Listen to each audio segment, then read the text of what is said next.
The submersible's hum filled my ears as we dropped deeper into the Pacific, leaving the last traces of sunlight somewhere far above us. I watched Liam's face light up like a kid on Christmas morning, his nose practically glued to the viewport. "Chloe, look at this." He grabbed my hand and pulled me closer to the window.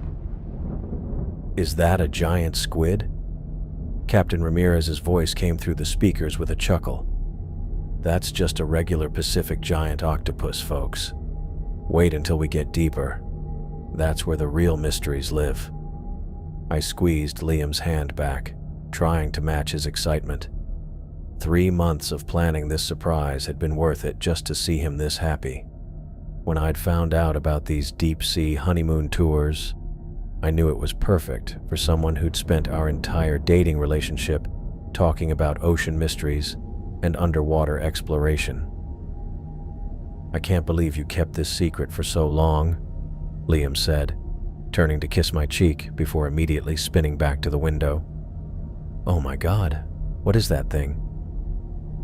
A jellyfish the size of a dinner table drifted past our lights, its body pulsing with blue and green bioluminescence. The thing looked like it belonged on another planet, not in our ocean. "Moon jelly," Captain Ramirez explained. "They get bigger down here where there's more space and less competition. We're passing through the twilight zone now, about 600 meters down." Liam fumbled with his phone, trying to get the camera to focus through the thick glass. "This is incredible. The footage is going to be amazing." I settled back in my seat, watching him work. The submersible felt solid enough, but something about being this far underwater made my stomach tight. Maybe it was just the newness of it all, or maybe it was the way the darkness outside seemed to press against our little bubble of light and warmth. "How deep are we going exactly?" I asked. "Our viewing area is at about 2,000 meters, Captain Ramirez replied. "Don't worry, Mrs. Peterson. I've been doing these tours for 20 years. The Honeymooner's Delight is rated for much deeper than we'll be going today." Liam reached over and took my hand again. "You okay? You look a little nervous." "I'm fine. It's a lot deeper than I expected when I booked this." "Are you kidding? This is the best honeymoon gift ever." He lifted our joined hands and kissed my knuckles. "Thank you for this. Seriously." Another strange creature floated past, something that looked like a transparent ribbon with tiny lights running along its edges. The ocean down here was nothing like the beaches we'd visited on vacation. Everything moved differently, looked different, alien. "Siphonophore," Captain Ramirez announced. "That one's probably about 30 feet long, though it's hard to tell from this angle." 30 feet? Liam pressed closer to the glass. "It looks so delicate." The submersible continued its descent, and I watched the depth gauge climb higher. 800 meters. 900. The water outside our lights had turned completely black now, like we were traveling through space instead of the ocean. "The pressure out there would crush a human body instantly," Captain Ramirez said, like he was sharing interesting trivia instead of something terrifying. "But you're perfectly safe in here. These windows are rated for pressures 3 times what we'll encounter today." I tried to find that reassuring, but the word crush stuck in my head. Liam didn't seem bothered at all. He was still filming, narrating quietly into his phone about the different creatures we were seeing. "Look at that one," he whispered, pointing at something that looked like a living constellation drifting past. "It's like Christmas lights underwater." The bioluminescence was beautiful, I had to admit. Every few minutes, something new would appear in our lights. Fish with glowing spots, jellies that pulsed like heartbeats, things I couldn't even identify as animals or plants. "We're approaching 1 through 500 meters now," Captain Ramirez announced. "This is where things get really interesting. Keep your eyes open for some of the larger deep-sea species." Liam bounced slightly in his seat. Larger species? Giant isopods, deep-sea sharks, maybe even a Dumbo octopus if we're lucky. The Mariana Trench area is home to some of the most unique life forms on the planet. I felt the submersible adjust its angle slightly, and my ears popped. The sensation reminded me just how far we were from the surface, from air, from any kind of help if something went wrong. "You sure you're okay?" Liam asked, noticing my expression. "Yeah, just taking it all in." He squeezed my hand. "We can ask Captain Ramirez to head back up if you want." "No way. You're having too much fun." And he was. I'd never seen him this excited about anything, not even when he'd proposed. His enthusiasm was starting to rub off on me, pushing back some of the nervousness. "Folks, we're about halfway to our destination." Captain Ramirez's voice crackled through the comm. "The next 1,000 meters is where we'll start seeing the really spectacular sights. Hope you're ready for some once-in-a-lifetime views." Liam grinned at me. "Ready?" I looked out at the endless black water surrounding us, at the strange creatures moving through our lights like ghosts, and tried to ignore the small voice in my head that wondered what else might be waiting for us in the depths below. "Ready," I said. The submersible leveled off, and I felt that familiar ear-popping sensation as we reached our final depth. Through the viewport, the landscape had transformed into something that belonged in a science fiction movie. "Welcome to the Mariana Trench Tourist Zone," Captain Ramirez announced. 2,000 meters below sea level, folks. You're now deeper than most humans will ever go. Massive cliffs rose up around us like underwater skyscrapers, their surfaces covered in strange formations that caught our lights. Everything was bigger than I'd expected. The scale made our submersible feel like a toy floating through a giant's playground.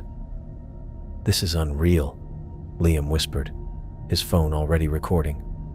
"Look at those formations, Chloe. They look like underwater mountains." He was right.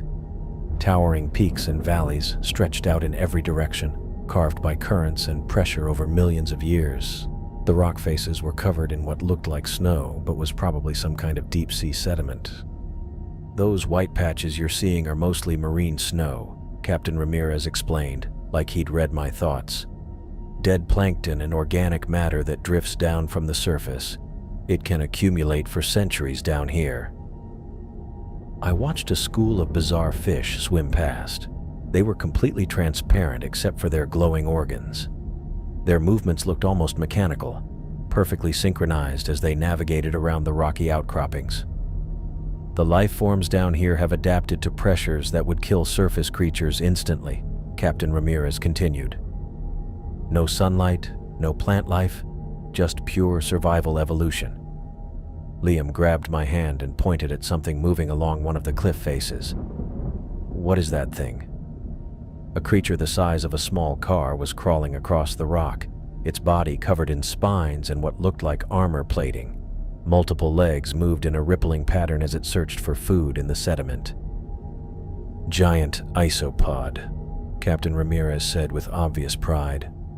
"That one's probably been alive for decades. They grow slowly down here, but they can get massive." "Decades?" I asked. "How long do they live?" "Nobody knows for sure. Could be 100 years or more. Time moves differently at these depths." The idea of creatures living for a century in this alien darkness made me shiver. Everything down here operated on a completely different time scale than the world above. Our lights swept across more formations as Captain Ramirez guided us through what felt like an underwater canyon. The walls rose up on both sides, creating a corridor of rock that seemed to go on forever. "This is incredible footage," Liam said, adjusting his phone's angle. "Nobody's going to believe this is real." A soft beeping sound came from the control panel, and Captain Ramirez's voice took on a more interested tone. "Huh. That's odd."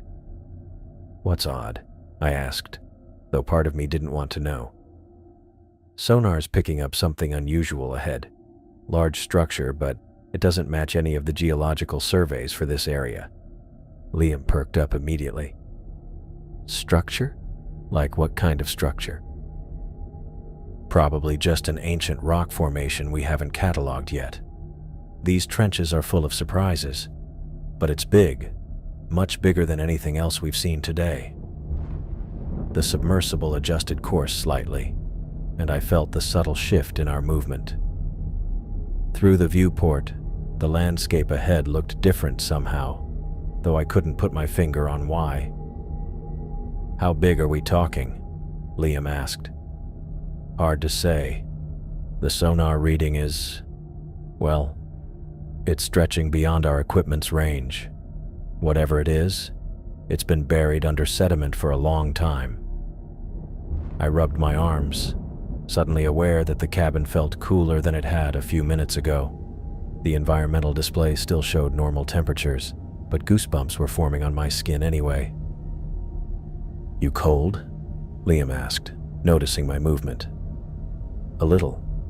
Must be the excitement. He grinned and put his arm around me. Or maybe it's the fact that we're 2 miles underwater in a metal tube. Thanks. That's very comforting. Hey, at least if we discover alien ruins, we'll be famous. I laughed, though the joke hit a little too close to whatever was making me nervous. Alien ruins. Think about it. Mysterious buried structure in the deepest part of the ocean. That's definitely where aliens would hide their stuff. You watch too many movies. Or not enough, he said, pressing his face back against the viewport. This is way cooler than any movie. Captain Ramirez's voice crackled through the comm again. I have to admit, folks, in 20 years of running these tours, I've never seen a sonar reading quite like this one. Whatever's down there, it's got some unusual geometric properties. Geometric how? I asked. Too regular to be natural rock formation. Could be an old shipwreck, but the size is all wrong. Ships don't get this big. The beeping from the sonar intensified as we moved closer to whatever was buried ahead of us. Our lights began to illuminate the ocean floor more clearly, and I could see disturbed sediment patterns that looked almost deliberate. There, Liam said, pointing ahead. Do you see that? Strange shadows were moving across the seafloor in our lights, but they didn't seem to correspond to any creatures or objects I could identify. The patterns shifted and flowed like something was moving just beneath the surface of the sediment. Probably just our lights creating optical effects, Captain Ramirez said, but his voice carried less certainty than before. The sediment down here can play tricks on your eyes. Liam had his phone pressed against the viewport, trying to capture whatever we were seeing. This is amazing. The shadows look almost like they're moving on purpose. I watched the patterns flow across the ocean floor and felt that chill again. The shadows did look purposeful, like something large was shifting position just out of sight beneath the accumulated marine snow. How much further to this structure? I asked. Should be coming into visual range any moment now, Captain Ramirez replied.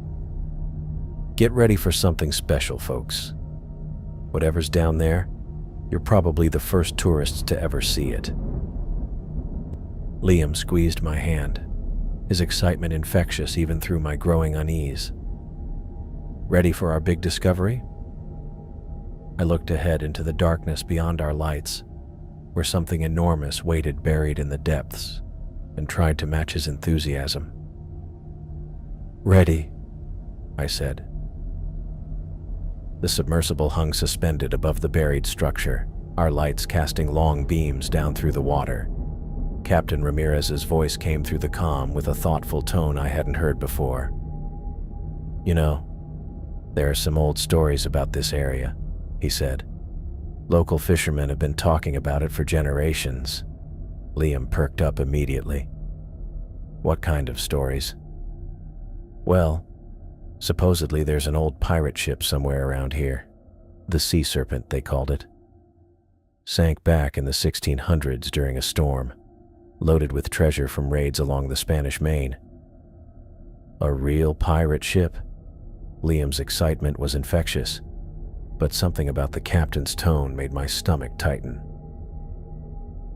That's what the legends say. The story goes that the crew was so obsessed with protecting their gold, they swore they'd guard it even after death.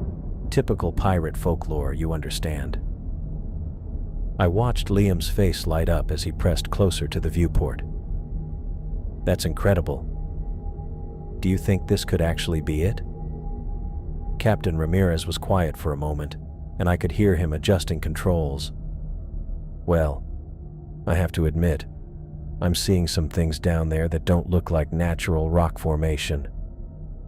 Our lights swept across the seafloor below, and I could make out what definitely looked like wooden beams jutting up through the accumulated sediment.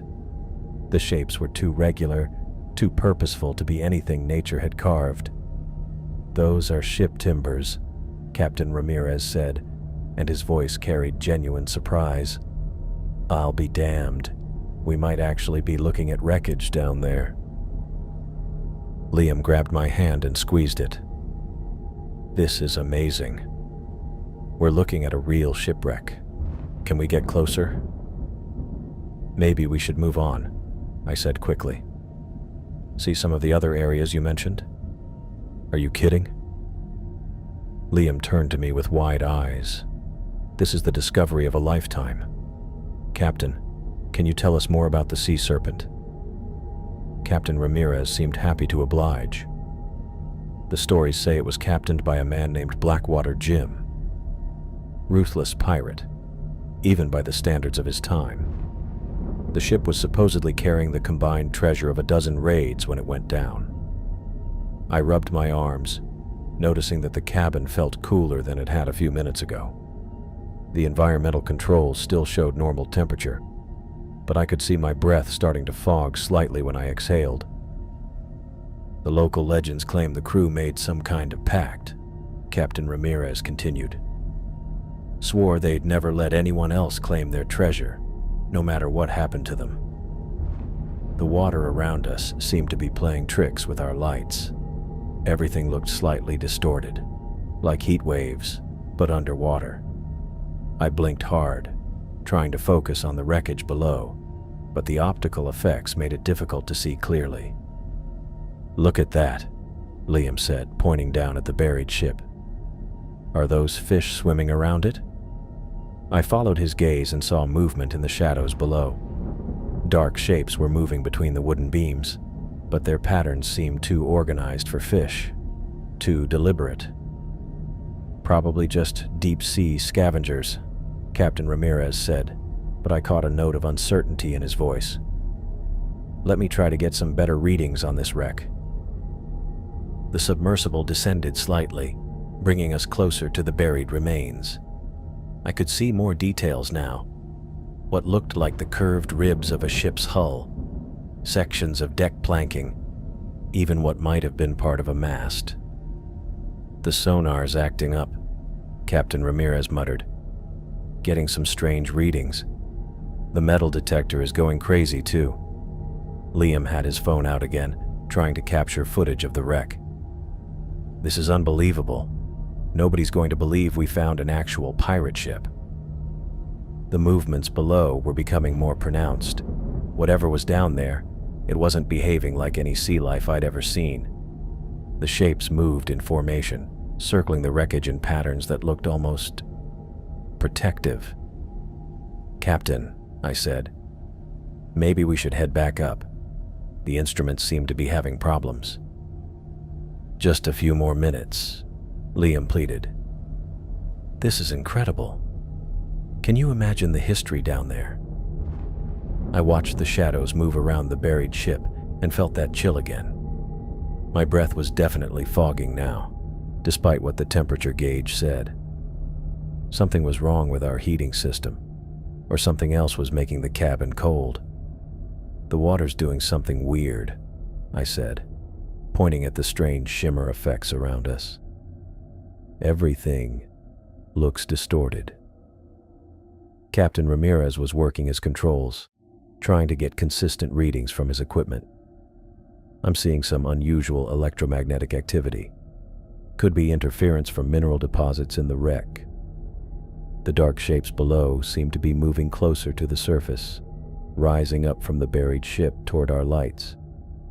I counted at least a dozen of them, all moving with that same purposeful coordination. "Liam, look at how those things are moving," I said. "That's not normal fish behavior." He studied the patterns below us, his excitement starting to mix with curiosity. "You're right. They're moving like they're organized.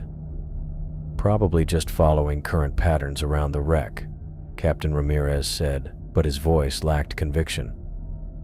"The structure creates unusual water flow." I pulled my jacket tighter around me, watching my breath fog in the increasingly cold air. The shadows below were definitely getting closer, and the water around us continued to shimmer with those strange optical effects. "Are you getting cold?" I asked Liam. He nodded, finally noticing what I'd been feeling. "Yeah, actually. When did it get so cold in here?" Captain Ramirez's voice came through the comm with a hint of concern. "Environmental systems are showing normal operation. Must be a sensor malfunction." But I could see ice crystals starting to form at the edges of the viewport, and the shadows below were now close enough that I could make out individual shapes moving through our lights. Whatever was down there, it was coming up to meet us. And I was starting to think we really should have moved on when I'd suggested it. The water around us started glowing, not the soft blue-green of the bioluminescent creatures we'd been watching, but something else entirely. Something cold and wrong that made the hair on my arm stand up even before I understood what I was seeing. "Liam," I said, my voice coming out smaller than I intended. He was still focused on his phone, trying to adjust the camera settings. "Just a second. I think I can get a better shot of those formations." "Liam." I grabbed his arm hard enough to make him look up. The glow was getting brighter, rising from the ocean floor like someone had turned on underwater floodlights. But the light wasn't coming from any source I could identify. It just existed, spreading through the water in patterns that hurt to look at directly. "What the hell?" Liam lowered his phone, finally seeing what had my attention. A shape was forming in the glow, massive and dark, rising up from the sediment like something waking up after a very long sleep. At first I thought it was just a rock formation, maybe some kind of geological event we were witnessing. Then I saw the masts. "Captain Ramirez?" I called out, but the comm system had gone completely silent. No static, no background hum, nothing. The ship kept rising. And I do mean ship, because there was no mistaking what we were looking at now. The hull was enormous, easily 3 times the size of any sailing vessel I'd ever seen in museums. But it was wrong in ways that made my brain struggle to process what my eyes were showing me. The wood looked rotten and waterlogged, covered in what had to be centuries of marine growth. Barnacles and seaweed clung to every surface, but they were moving, swaying and reaching like they were alive, like they were part of the ship itself.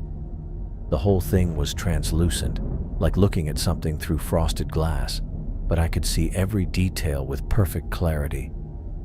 "This isn't real," Liam whispered. "This can't be real." He had his phone up again, recording frantically. Part of me wanted to tell him to stop, but I couldn't find my voice. The ship was still rising, and now I could see the deck. That's when the cold hit us. Not the gradual chill I'd been feeling before, but a sudden, brutal drop in temperature that made me gasp.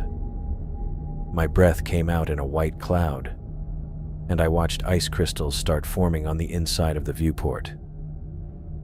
"The heating system must be broken," Liam said. But his voice shook, and I could tell he didn't believe it any more than I did.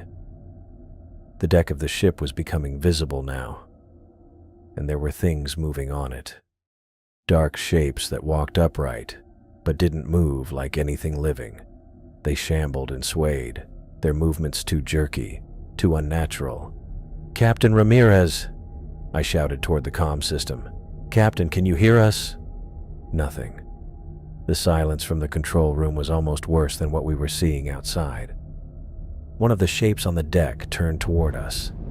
Even through the water and the distance, I could see its face clearly, or what was left of its face.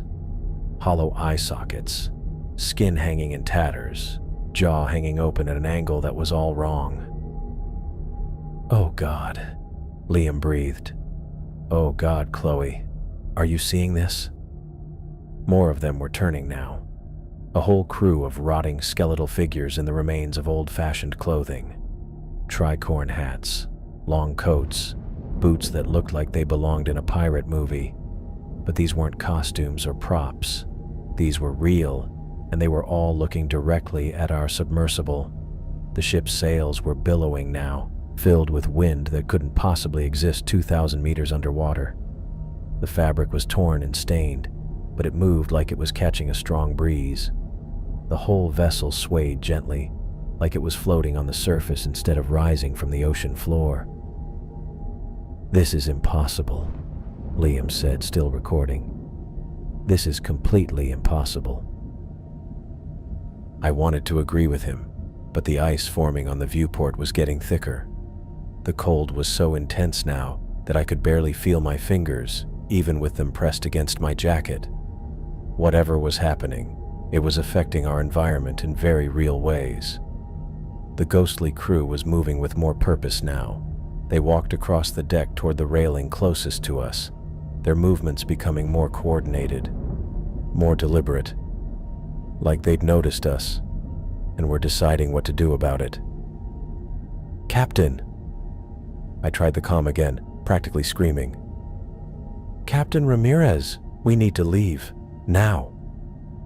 A burst of static came through the speakers, followed by a voice that sounded like it was coming from very far away. "Seeing this? Are you?" The signal cut out again. At least he was still alive. But the fact that our communication was failing made everything worse. We were trapped in a metal bubble, watching something that shouldn't exist, with no way to call for help. The ship was fully visible now, hovering in the water like it belonged there. The spectral light coming from its hull illuminated the entire area, turning the ocean floor into something from a nightmare. I could see other shapes moving in the sediment around the wreck site, things that had been disturbed by the ship's rising. "Look at the detail," Liam said, his voice filled with awe instead of the terror I was feeling. "You can see individual rope lines, the texture of the wood. How is this possible?" He was right about the detail. Every plank, every piece of rigging, every barnacle was perfectly clear, but that just made it more terrifying. This wasn't some vague apparition or trick of light. This was a fully realized ghost ship, complete with a crew that was now gathering at the railing to get a better look at us. The temperature kept dropping.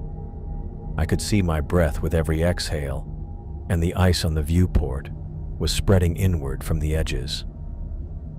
The environmental controls in our cabin were completely useless against whatever was causing this supernatural cold. "We need to get out of here," I said, grabbing Liam's free hand. "Something's wrong. This whole thing is wrong." "But this is incredible," he said, though I could hear uncertainty creeping into his voice. "This is the discovery of the century. We're looking at an actual ghost ship." One of the figures on deck raised its arm and pointed directly at us. The gesture was unmistakable, and it sent a chill through me that had nothing to do with the temperature. The thing was acknowledging our presence, communicating with us. That's when Captain Ramirez's voice finally came through clearly, and I could hear the fear in every word. "Hold on back there," he said, his voice shaking. I'm trying to restart the engines. We need to get away from this thing right now. The submersible's lights flickered, and I felt the hull vibrate as the captain tried to fire up our propulsion systems. But nothing happened. We just hung there in the water, suspended in front of a ship full of dead pirates who were all staring at us with empty eye sockets. Liam finally lowered his phone, the reality of our situation starting to sink in. "Chloe," he said quietly, "I don't think we're just observing anymore." The pirates moved. Not the slow, shambling walk I'd been watching on deck, but with a speed that made my brain struggle to catch up. 3 of them dove off the sea serpent's railing and cut through the water toward us like bullets, their forms leaving trails of that sickly light behind them. "Oh shit," Liam breathed, and then the first one hit our viewport. I screamed. Couldn't help it. The thing's face was pressed right against the glass, maybe 6 inches from mine, and I could see every horrible detail. Empty eye sockets that somehow still managed to stare directly at me. Jaw hanging loose, revealing broken teeth and a black void where a tongue should be. Skin that looked like wet leather, hanging in strips from the skull underneath. The submersible lurched sideways, throwing me against Liam's shoulder. His phone clattered to the floor, forgotten. "What the hell is happening?" he shouted. But I couldn't answer because more of them were arriving. They surrounded us completely now, maybe a dozen ghostly figures pressing against our hull from every direction. I could hear them, actually hear them, scraping against the metal with what looked like cutlasses and hooks. The sounds were real, metallic screeches that made my teeth ache. "Captain Ramirez!" I yelled toward the comm. "Captain, help us!" His voice came back distorted, like he was shouting through a tunnel. "Emergency protocols! I'm trying to engage emergency protocols!" The sub shook again, harder this time. One of the phantoms had grabbed onto our external camera mount and was pulling at it with both hands. I watched the metal bend under its grip, which should have been impossible. Ghosts weren't supposed to be able to touch things, let alone break them. "This isn't real," Liam kept saying, but he was gripping my hand so tight it hurt. "This can't be real." Another violent jerk threw us both against the opposite wall. The pirates weren't just attacking randomly. They were working together, coordinating their efforts to drag us toward their ship. I could see the sea serpent getting closer through the viewport, its ghostly crew cheering silently from the deck. The lights went out. Emergency lighting kicked in a second later, bathing everything in red, but it was dim and flickering. The normal hum of the submersible systems had been replaced by alarms, high-pitched beeping that meant something was seriously wrong with our life support.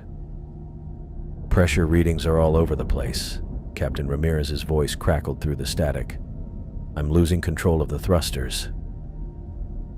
I looked out at the phantom pressed against our viewport and realized it was grinning at me. Actually grinning like it knew exactly how terrified I was and found it amusing. "Liam, we need to do something," I said, but my voice came out as barely a whisper.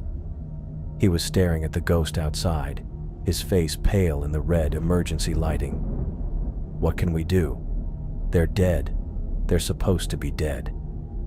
The submersible tilted at a sharp angle as more phantoms grabbed onto our hull. I could feel us being pulled downward and sideways at the same time, toward the waiting ghost ship. The metal around us groaned under stresses it wasn't designed to handle. That's when the big one appeared. He materialized directly in front of our main viewport, and I knew immediately this was their captain. The hat gave it away. A tricorn with what looked like gold trim, though everything about him had that same translucent, rotting quality as the others. He was massive, easily 7 feet tall, with a coat that billowed around him like he was standing in a strong wind. but it was his face that made me grab Liam's arm hard enough to leave bruises. Half of it was missing, just gone, leaving exposed bone and hanging flesh. The remaining eye fixed on us with an intelligence that was worse than the mindless hunger of the others. He raised one skeletal finger and pointed directly at me. His mouth opened in what had to be a scream, though no sound came through the water. But I felt it anyway, like pressure building in my ears, like something trying to claw its way into my head. "The pressure seals," Captain Ramirez shouted over the comm. "I'm reading stress fractures in the pressure seals." The alarms got louder, more urgent. Red lights flashed faster, and I could see condensation forming on the walls as our heating system struggled against the supernatural cold. The ghostly captain pressed both hands against the viewport, and I watched hairline cracks start to form in the reinforced glass. Actual cracks, spreading outward from where his palms touched the surface. "The glass," I whispered. "Liam, look at the glass." He saw the cracks and went completely white. "That's 3-inch reinforced polymer. Nothing should be able to crack that." But the Phantom Captain was doing exactly that, his spectral hands somehow exerting real physical force against our only barrier. The cracks spread wider, creating a spiderweb pattern that grew larger with each second. The submersible lurched again, and this time I felt us moving steadily toward the sea serpent. The other pirates had organized themselves into teams, some pulling at our external equipment while others pushed from behind. They were herding us like livestock, guiding us toward their ship with terrifying efficiency. "Captain," I screamed into the comm, "the viewport is cracking. We need to get out of here now." Static answered me, broken by fragments of his voice. "Trying everything. Systems not responding. Something interfering with." The ghostly captain's remaining eye never left mine as he continued to press against the glass. The cracks were spreading faster now, and I could see water starting to seep through the smallest fractures. "We're going to die down here," Liam said quietly. I wanted to tell him he was wrong, that Captain Ramirez would figure something out, that this was all just some kind of hallucination brought on by pressure or equipment malfunction. But the ice forming on the inside of our cabin was real. The alarms were real. The cracks in our viewport were definitely real. And the ghostly pirates dragging us toward their cursed ship were more real than anything I'd ever experienced in my life. The ghostly captain's face pressed against the viewport, and suddenly I wasn't in the submersible anymore. I was drowning. Water filled my lungs, cold and black and endless. My body sank through crushing darkness while skeletal hands reached up from below, grabbing at my ankles, my arms, pulling me down toward a ship that waited with its hold full of screaming souls. I could see myself among them, chained to rotting timbers, my eyes hollow and dead, serving forever in a crew that would never rest. The vision hit me like a physical blow, and I gasped, choking on air that felt thick as seawater. The despair wasn't mine. It was too big, too old, like grief that had been festering for centuries. It pressed against my thoughts, trying to convince me that fighting was useless, that we belonged down here with them. "Chloe!" Liam's voice cut through the Phantom's influence. "Chloe, look at me!" I blinked hard, forcing myself to focus on his face instead of the horrible images flooding my mind. The captain's remaining eye was boring into mine through the glass, and I could feel him trying to crawl inside my head, filling it with visions of death and endless servitude. Liam grabbed my shoulders and pulled me away from the viewport. "Don't look at it. Whatever it's doing, don't let it in." Frost was spreading across the glass where the Phantom's face touched it, creating intricate patterns that looked almost like writing. Old symbols that hurt to look at directly, like they were carved into my vision instead of the window. "Can you hear me?" Captain Ramirez's voice crackled through the comm, but it was wrong. Other voices were mixing with his, speaking in rapid Spanish or Portuguese, overlapping until I couldn't tell which words belonged to our captain and which came from somewhere else entirely. Malditos sean todos. Help you. La maldición del mar. Trying to restart. The foreign voices were getting stronger, drowning out Captain Ramirez completely. They sounded angry, desperate, like they were trying to warn us about something, or maybe claim us for themselves. The lights went out again. This time the emergency lighting took longer to kick in, and when it did, the red glow was so dim, I could barely see Liam's face next to mine. The normal hum of the submersible systems had been replaced by silence broken only by the groaning of metal under impossible stress. "The heating's dead," Liam said, his breath coming out in white puffs. "Everything's dead." He was right. I could feel the cold seeping through the hull like we were sitting in a freezer. My fingers were already going numb, and ice crystals were forming on every metal surface inside the cabin. The environmental controls showed nothing but error messages. The submersible lurched forward, and I felt my stomach drop as we moved toward the sea serpent. The phantoms outside weren't just attacking randomly anymore. They had organized into teams, some pulling our external equipment while others pushed from behind. Their coordination was terrifying, like they'd done this before. "They're dragging us," I whispered. More ghosts were materializing around us, rising up from the ocean floor like smoke. Dozens of them now, all wearing the rotted remains of old-fashioned clothing. Pirates, sailors, maybe passengers from ships that had met the same fate we were about to share. They formed a complete circle around our sub, blocking any possible escape route. The hull groaned again, a deep metallic sound that made my teeth ache. These things were exerting real physical force on our vessel, bending and twisting metal that was designed to withstand crushing deep-sea pressure.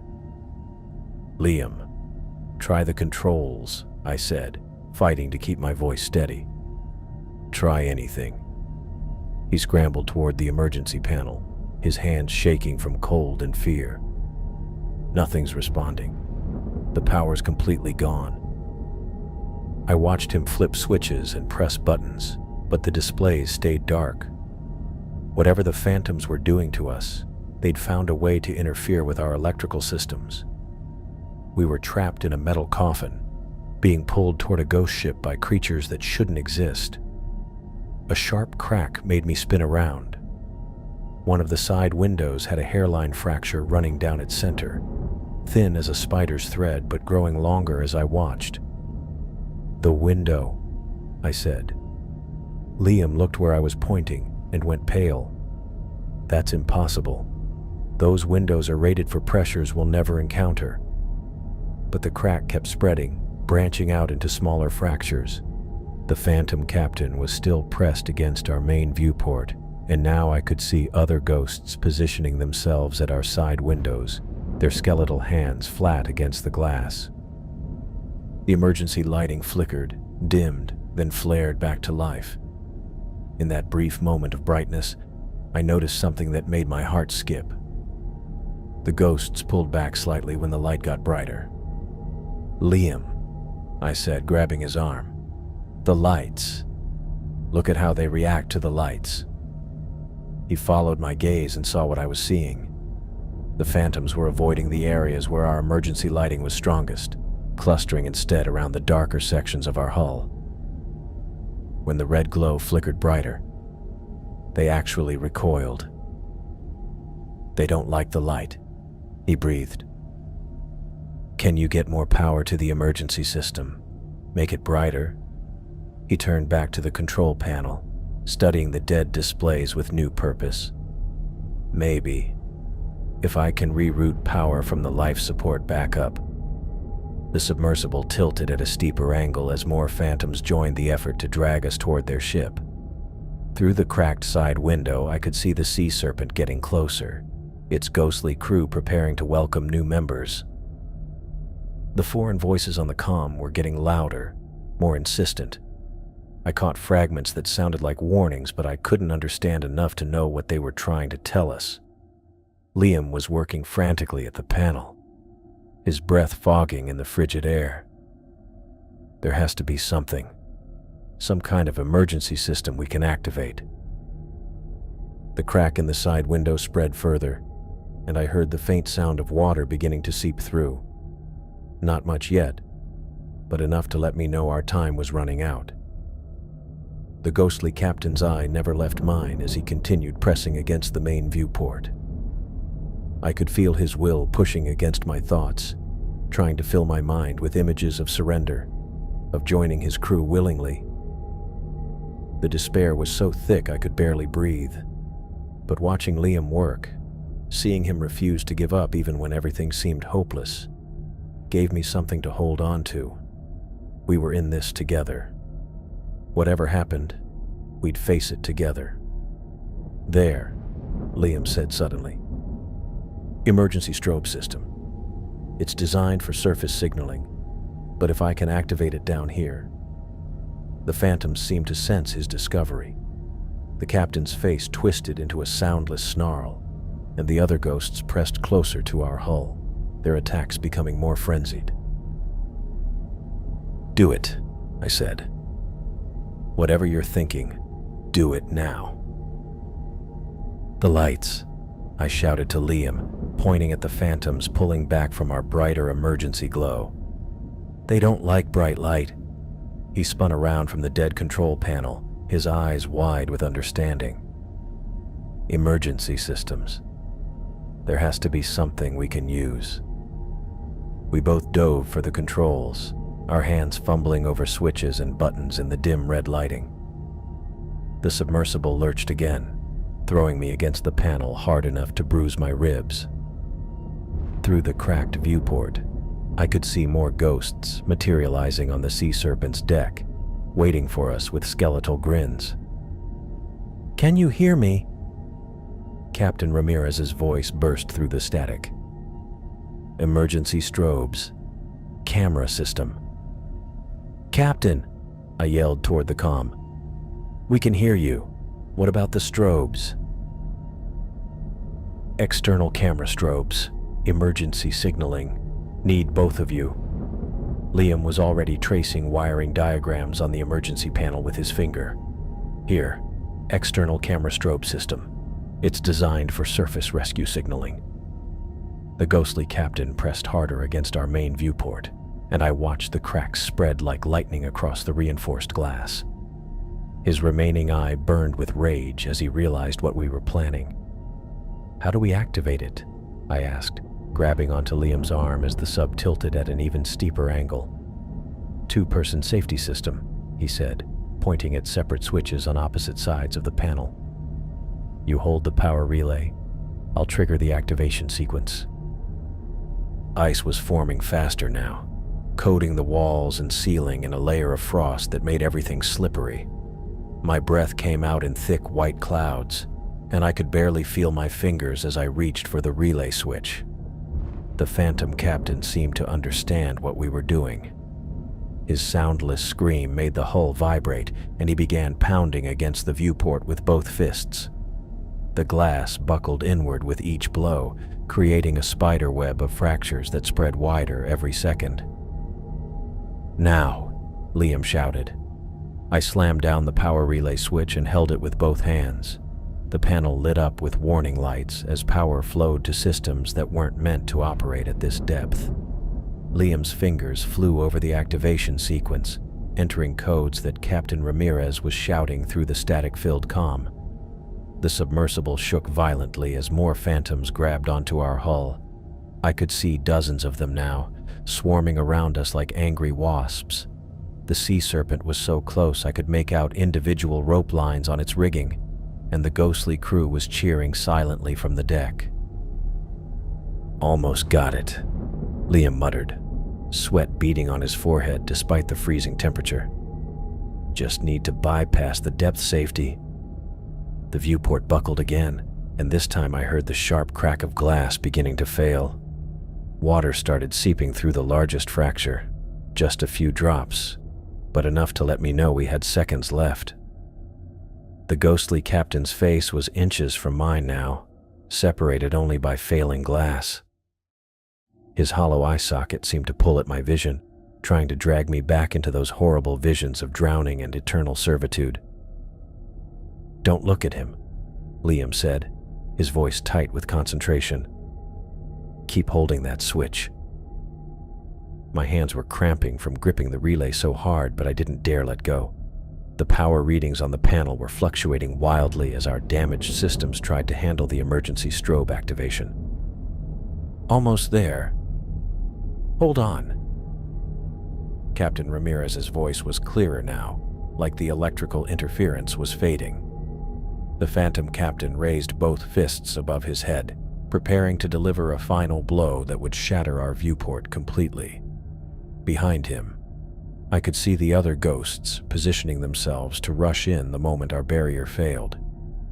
"Got it." Liam slammed his palm down on the final activation switch.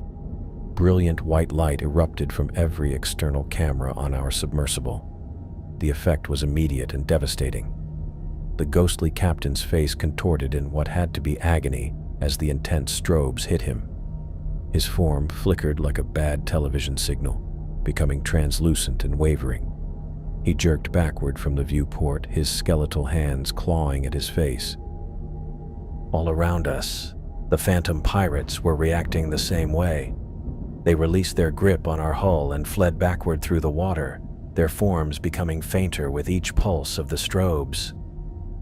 Silent screams twisted their rotting features as they retreated toward the sea serpent. The supernatural cold began to fade immediately. I could feel warmth returning to the cabin as whatever force had been draining our heat was driven back by the lights. The ice on the walls started melting, creating small puddles on the floor. "It's working," I shouted, still holding down the power relay. "They're running." The ghostly captain made one last attempt to reach us, pushing through the strobing light with obvious effort. But the brilliant flashes were too much for him. His form dissolved into wisps of spectral energy that scattered in the current. The sea serpent itself was beginning to fade, its translucent hull becoming even more transparent. The Phantom crew retreated to their deck, clustering around the masts and rigging like they were seeking shelter from our lights. "Engines responding." Captain Ramirez's voice came through clearly now. "Getting us out of here." I felt the submersible's thrusters engage with a vibration that traveled through the hull. We lurched forward, pulling away from the ghost ship as our propulsion systems came back online. The strobes continued pulsing, creating a protective bubble of light around us. Any phantom that tried to approach was immediately driven back, their forms flickering and dissolving in the intense illumination. "Keep those lights going," Liam said, his hands still working the controls. "I don't know how long the power will last." Through the cracked viewport, I watched the sea serpent grow smaller as we climbed away from it. The ghostly crew stood at their railing, watching us escape with expressions of rage and frustration. But they couldn't follow. The strobes had created a barrier they couldn't cross. Captain Ramirez's voice crackled through the comm, steady and professional despite everything we'd just experienced. "Emergency ascent initiated," he said. "Hold on back there. We're going home." The submersible's thrusters roared to life beneath us, and I felt the hull vibrate as Captain Ramirez pushed the engines harder than they were meant to go. We lurched forward through the water, pulling away from the sea serpent in a climb that made my ears pop. "Keep those strobes going," I shouted to Liam, my hands cramping from gripping the power relay switch. The brilliant white flashes continued pulsing around us, creating our protective bubble of light. But I could already see the power readings dropping on the emergency panel.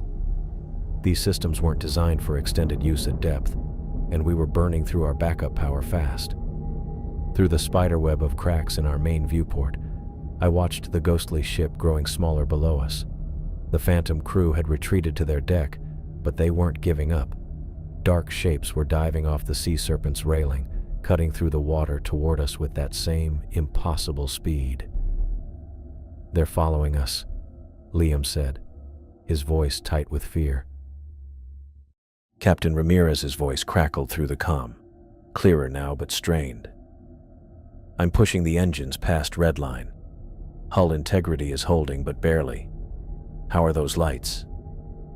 I checked the power gauge and felt my stomach drop. "We're losing power fast. Maybe 10 minutes left on the strobes." "Then we better climb fast," he replied. The submersible angled upward at a steep pitch, and I could feel the pressure change as we rose through the water column.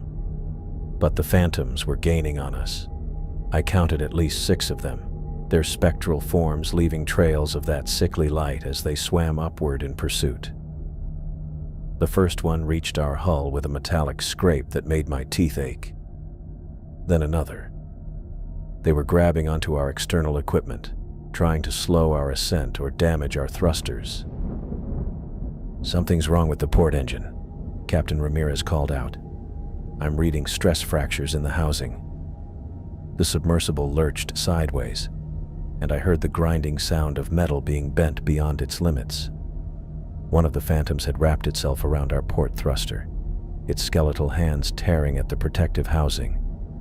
Liam was working frantically at the control panel, trying to reroute power to keep the strobes operational. "The electrical system is overloading. We're drawing too much power from damaged circuits." A sharp crack made me spin toward the main viewport. The spiderweb of fractures had spread across the entire surface, and I could see water beginning to seep through the largest cracks. Not much yet, but enough to let me know our time was running out. "Emergency seals are holding," Captain Ramirez said, but I could hear the worry in his voice. "But that viewport won't take much more stress." Another phantom slammed into our starboard side, and the whole sub shook violently. These things were relentless, following us up through the water with single-minded determination. The strobes were keeping them from getting too close, but they were finding ways to attack from the edges of our light bubble. "Depth reading," I called out. 1,500 meters and climbing," Captain Ramirez replied. "But we're losing speed.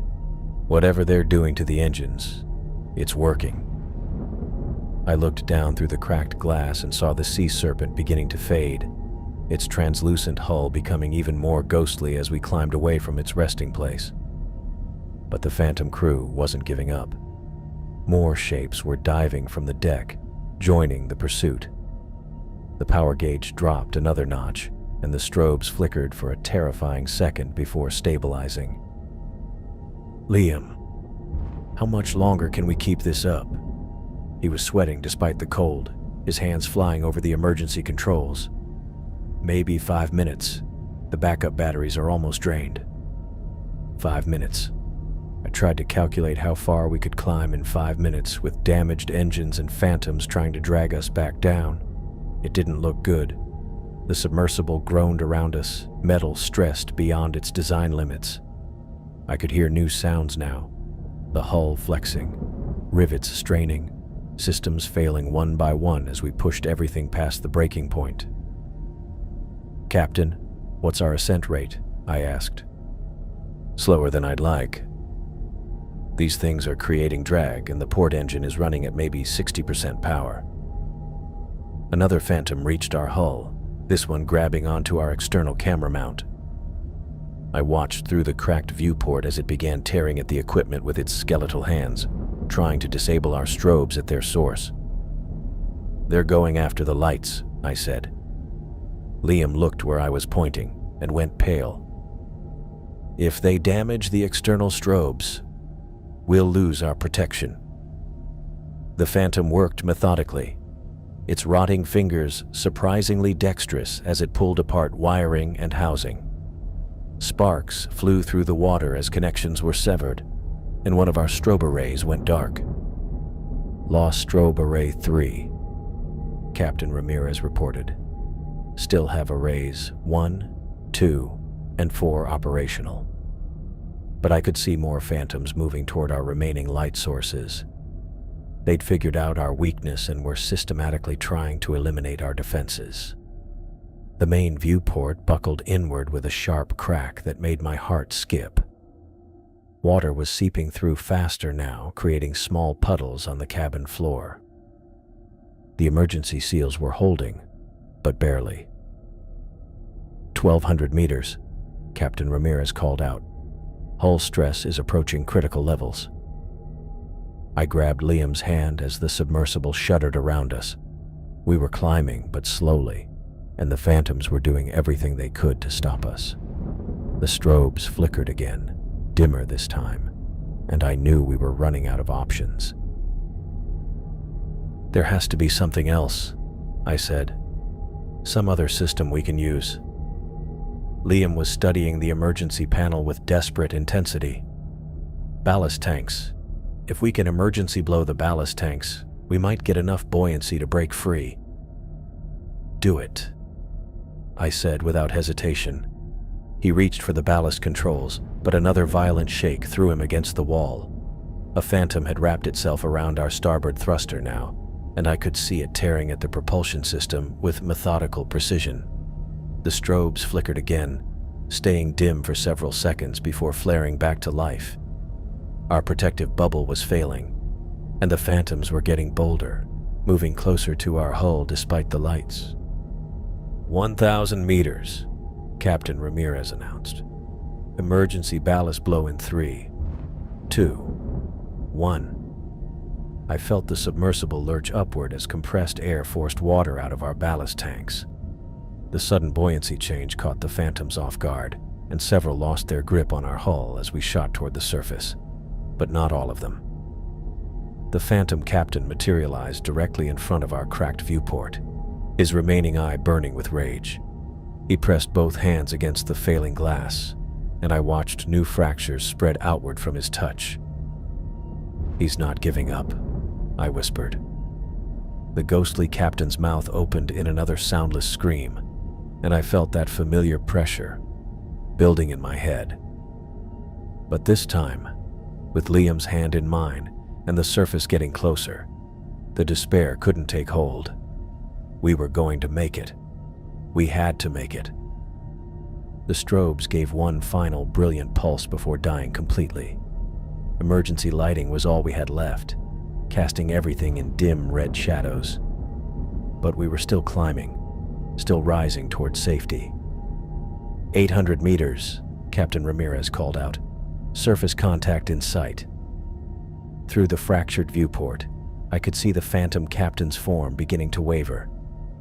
The further we got from the deep ocean floor, the less solid he became. His crew was falling behind now, unable to maintain their pursuit as we climbed beyond their reach. The sea serpent was just a faint glow far below us, its cursed crew trapped in the depths where they belonged. But the captain's eye never left mine, even as his form dissolved into wisps of spectral energy. His final gesture was unmistakable. A skeletal finger pointed directly at me, promising this wasn't over. Then he was gone, and we were alone in the dark water, climbing toward the light. The strobes died with a final pathetic flicker. Emergency lighting was all we had left, casting everything in that awful red glow that made the cracked viewport look like it was bleeding. The submersible groaned around us, metal stressed beyond anything it was designed to handle. 500 meters, Captain Ramirez's voice crackled through the comm, but I could hear the strain. Systems are failing across the board, hull integrity at critical levels. The cold hit us again immediately, not gradually this time, but like someone had opened a freezer door directly into our cabin. My breath came out in white puffs, and I watched ice crystals start forming on the walls again. No, Liam whispered. We got away. We got away from them. But I could feel it too, that familiar pressure building in the air, the sense of something ancient and hungry stirring in the darkness around us. The phantom captain wasn't done with us. The temperature kept dropping. Within seconds, I could barely feel my fingers, even pressed against Liam's palm. The emergency lights flickered, dimmed, and I knew we were running out of time. "Captain," I called toward the comm. "The cold's back. They're coming back." Static answered me, broken by fragments of his voice. The electrical interference was starting again, which meant the phantoms were close. Liam squeezed my hand tighter. "Whatever happens, we stay together. No matter what that thing shows us, we don't let go." I nodded, though I wasn't sure he could see me in the dim red lighting. The viewport was a spiderweb of cracks now, and water was seeping through faster. But somehow, with his hand in mine, the terror felt manageable. Different. The ghostly captain materialized in the center of our cabin, not outside the window this time, but inside with us, his translucent form taking shape between our seats. I should have screamed. Every instinct told me to panic, to try to run from something that couldn't be fought or reasoned with. Instead, I held Liam's hand tighter and stared the phantom down, the captain's remaining eye fixed on me with that same burning hatred, but something was different. He seemed less solid than before, his form wavering like heat shimmer. The further we'd climbed from the ocean floor, the weaker he'd become. He reached toward us with skeletal fingers, and I felt that familiar pressure trying to crawl into my head. Visions of drowning, of joining his crew, of eternal servitude in the depths. But this time, with Liam's warmth beside me, the despair couldn't take hold. "You can't have us," I said quietly. The phantom's face contorted with rage. His mouth opened in that soundless scream, and the hull vibrated around us, but he couldn't touch us. Something was keeping him at bay, an invisible barrier that his skeletal hands couldn't cross. Liam's voice was steady beside me. "We're not afraid of you anymore." And it was true. The terror was still there, but underneath it was something stronger. We'd faced this thing together in the depths, and we'd survived. Whatever bond had carried us through the worst of it was still protecting us now. The phantom captain tried to move closer, but his form flickered and became more transparent. He raged silently, clawing at the air between us, but he couldn't bridge the gap. "Emergency coordinates!" Captain Ramirez's voice burst through the static. "Surface station bearing northeast. Hold together just a little longer." The submersible lurched upward, and I felt the pressure change in my ears. We were still climbing, still rising toward safety. The phantom captain's form was becoming fainter with each meter we gained. 300 meters, Captain Ramirez called out. "I can see the surface station lights." The ghostly captain made one final attempt to reach us. His form solidified briefly, becoming more real and terrifying than ever. But as he lunged forward, Liam and I instinctively moved closer together, our joined hands creating something the phantom couldn't break through. Love. Trust. The absolute certainty that we'd face whatever came next together. The phantom hit our invisible barrier and recoiled like he'd touched something burning. His remaining eye went wide with what looked like surprise, then fury. He'd expected to find the same despair and isolation that had claimed his original victims. Instead, he'd found something he couldn't understand or overcome. The captain's form began to dissolve, wisps of spectral energy scattering in the cabin's recycled air. His final expression was one of pure rage, but also something that might have been fear. Fear of what we represented, a bond strong enough to resist his curse. With a soundless scream that made the hull vibrate one last time, he vanished completely. The supernatural cold faded immediately. I could feel warmth returning to the cabin as our heating systems came back online. The ice on the walls began melting, and the emergency lights stopped flickering. 200 meters, Captain Ramirez announced, his voice clear and steady now. "Surface station has visual contact. We're going to make it." I looked at Liam in the dim red lighting and saw my own amazement reflected in his face. We'd done something impossible. We'd faced down a centuries-old curse and won, not through strength or cleverness, but through something as simple and powerful as refusing to let go of each other. "The video files," Liam said quietly, pulling out his phone. "They're all corrupted. Nothing but static." I watched him scroll through the footage he'd tried to capture, seeing only digital noise where the phantom ship should have been.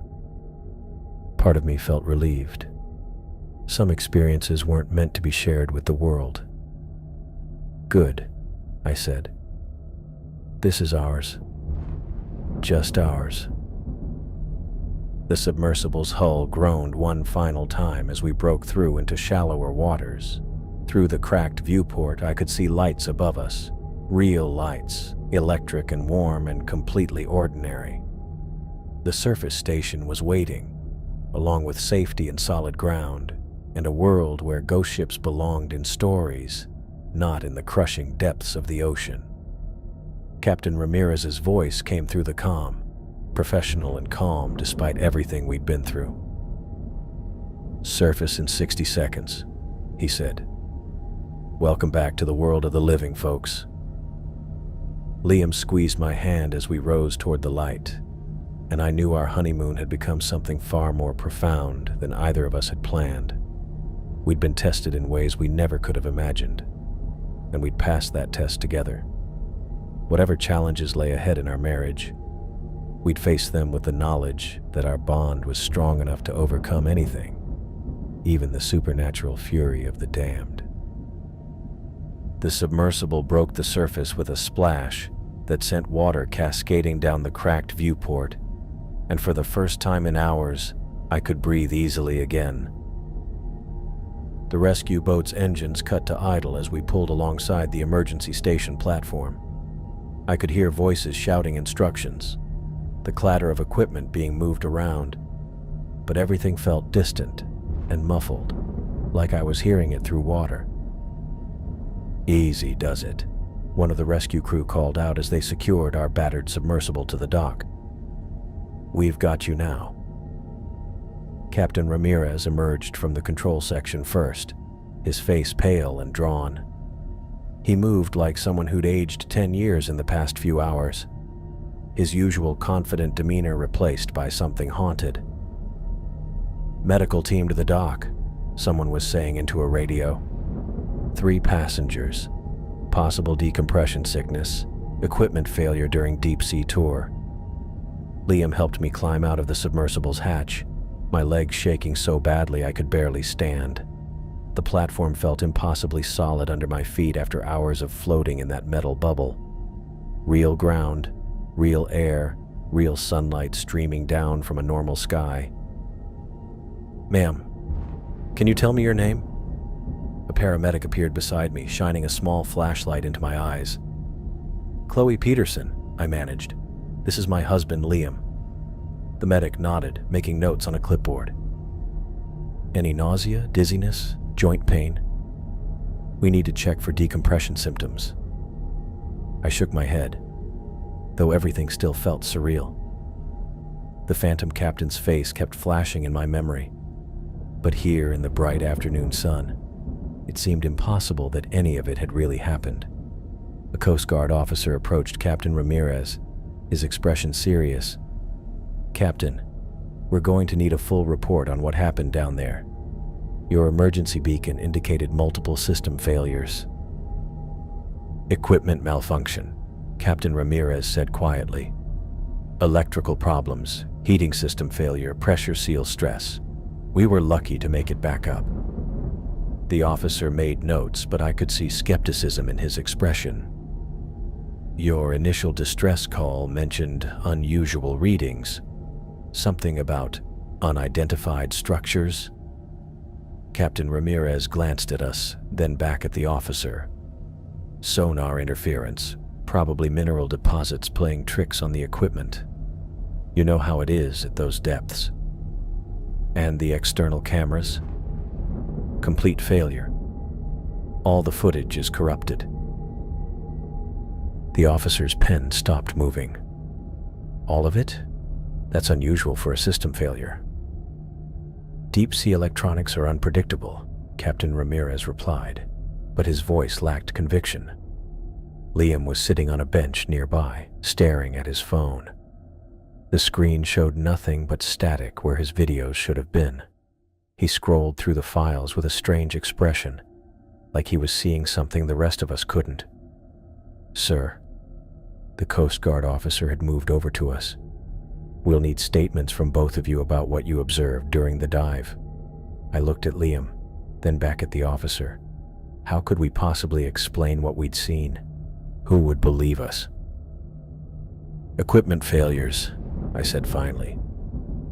"Like the captain said, the lights went out, it got very cold, and we had to make an emergency ascent. Did you observe any unusual marine life or geological formations?" The phantom ship flashed in my memory again. The rotting sails, the skeletal crew, the captain's burning eye. But in the bright sunlight, surrounded by normal people doing normal jobs, it felt like describing a nightmare. "No," Liam said quietly. "Just equipment problems." The officer made more notes, clearly unsatisfied with our answers. "We'll need to inspect the submersible thoroughly. Multiple system failures like this could indicate a design flaw or maintenance issue." Captain Ramirez nodded wearily. "Of course. Whatever you need." But I could see the worry in his eyes. What would they find when they examined the hull? Would there be evidence of the phantom attacks, or would everything appear to be normal equipment failure? The paramedic finished checking us over and declared us fit to leave. No signs of decompression sickness, no obvious injuries, just two shaken tourists who'd had a bad experience on what should have been a routine dive. "You folks are staying at the Ocean View Hotel?" the officer asked, consulting his notes.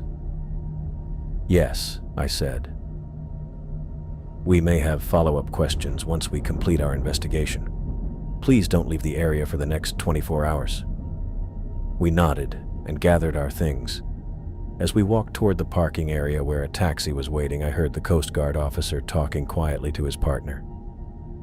"Pressure hallucinations," he was saying.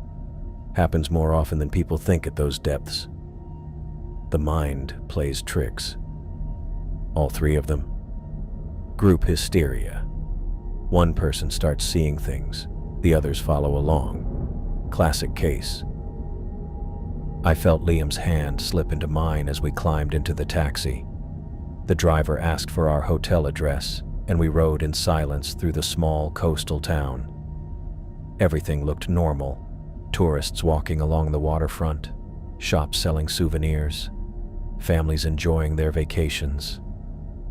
But I kept thinking about the officer's words. Pressure hallucinations. Group hysteria. Was that really what had happened to us? The hotel room felt like a sanctuary after the chaos of the rescue station. Liam closed the door behind us and immediately pulled me into his arms, holding me tight against his chest. "We're okay," he whispered into my hair. "We made it." I buried my face against his shoulder, finally allowing myself to really feel what we'd been through. The terror, the helplessness, the absolute certainty that we were going to die in that metal tube 2 miles underwater. "Do you think they're right?" I asked. "About the hallucinations?" Liam pulled back to look at me. "Do you think what we saw was a hallucination?"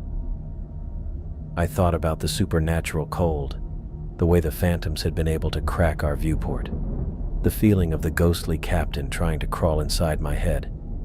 It had been more real than anything I'd ever experienced. "No," I said. "That was real. All of it." He nodded. "The corrupted video files, the equipment failures, even Captain Ramirez's story changing. It's like something doesn't want people to know what's down there." I walked to the window and looked out at the ocean. From here, it looked peaceful and inviting, nothing like the alien darkness we'd descended into. But I knew what was waiting in the depths, and I knew we'd barely escaped with our lives. "What do we do now?" I asked. Liam sat on the edge of the bed, his phone in his hands. "We go home. We get on with our lives. And we never talk about this to anyone else. Ever. Who would believe us? Even if we had proof, even if the videos hadn't been corrupted, who would accept that we encountered a ghost ship?" He was right, of course. The rescue crew had already dismissed our experience as pressure-induced hallucinations. The Coast Guard was treating it as equipment failure. Captain Ramirez was backing down from his initial story, probably worried about his reputation and business. "I keep thinking about what the Phantom Captain showed me," I said. "Those visions of drowning, of being trapped forever with his crew. But we didn't drown. We didn't get trapped. We fought back." I turned from the window to look at him. How? How did we fight something like that? Liam was quiet for a long moment, staring at his phone. Then he looked up at me with an expression I'd never seen before, a mixture of wonder and certainty. "We held on to each other," he said simply. "When everything else failed, when the lights went out and the phantoms were trying to drag us down, we didn't let go." I remembered that moment in the submersible when the ghostly captain had materialized inside our cabin. The terror had been overwhelming, but underneath it had been something stronger. The absolute knowledge that whatever happened, we'd face it together. "You think that's what saved us? Our connection?" "I think that thing has been down there for centuries, feeding on fear and despair. It's probably claimed dozens of ships, hundreds of souls, but it couldn't break what we have." I sat beside him on the bed, taking his hand in mine. "The rescue crew thinks we're crazy. Let them think that. We know what really happened." Liam held up his phone, showing me the corrupted video files one more time. Static and digital noise where the phantom ship should have been. With a few quick taps, he deleted everything. "No regrets?" I asked. "None. Some things aren't meant to be shared with the world." I watched the files disappear from his phone and felt a sense of relief. This was our experience, our secret, our bond that had been tested and proven stronger than anything the depths could throw at us. "Our honeymoon didn't exactly go as planned," I said. Liam laughed, the first genuine laugh I'd heard from him since we'd surfaced. "Are you kidding? This was perfect." "Perfect? We almost died. But we didn't. We faced something impossible together and came out stronger. How many couples can say that?" He was right. When I'd planned this surprise honeymoon, I'd wanted to give him an adventure he'd never forget. I'd certainly succeeded, though not in any way I could have imagined. "What do we tell people when we get home?" I asked. "That we had a wonderful time exploring the ocean, that the deep sea tour was incredible, that we saw things we'll never forget." All of which was true, in its way. The sun was setting outside our window, painting the ocean in shades of gold and red. Tomorrow we'd fly home, back to our normal lives and everyday concerns. But we'd carry this experience with us forever. The knowledge that our love was strong enough to face the supernatural and win. "I love you," I said, the words carrying more weight than they ever had before. "I love you too," Liam replied, pulling me closer. "Whatever comes next, we'll handle it together." I thought about the Phantom Captain's final gesture, that skeletal finger pointed at me in promise or threat. Maybe this wasn't over. Maybe there would be consequences for escaping his curse. But as I sat in Liam's arms, watching the sun set over the ocean that had nearly claimed us, I felt ready for whatever might come. We'd been tested in the depths and emerged stronger. Our marriage had been forged in supernatural fire, and nothing the ordinary world could throw at us would ever compare to what we'd already survived. The ocean kept its secrets, and we'd keep ours. But we'd always know that when everything else failed, when the darkness closed in and death seemed certain, we'd chosen to hold on to each other, and that had made all the difference.